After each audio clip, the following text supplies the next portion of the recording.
اللہ تعالیٰ فرمائی وَكَتَمْ آیات کے فَذْكُرُونِ کتم آیات کے اذکرکم بیبدت آیات اس کے تجھے معنی کیا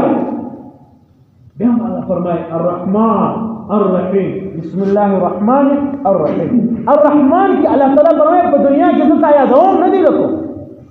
نازوان دی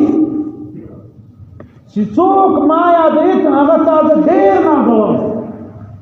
چی ورس پا محشر تو ہمارا دانو ہے چی اللہ تو بے شک تا اللہ یو دستا بندین تا په دنیا کې ما سره پرکړې ولا نو ذکر تعالی د پرکوم په دنیا کې د پرکوم چې بیا نو تا حساب نه صرفا بیا ته ما ته د ګناه کې چې الله تعالی نو نه په دنیا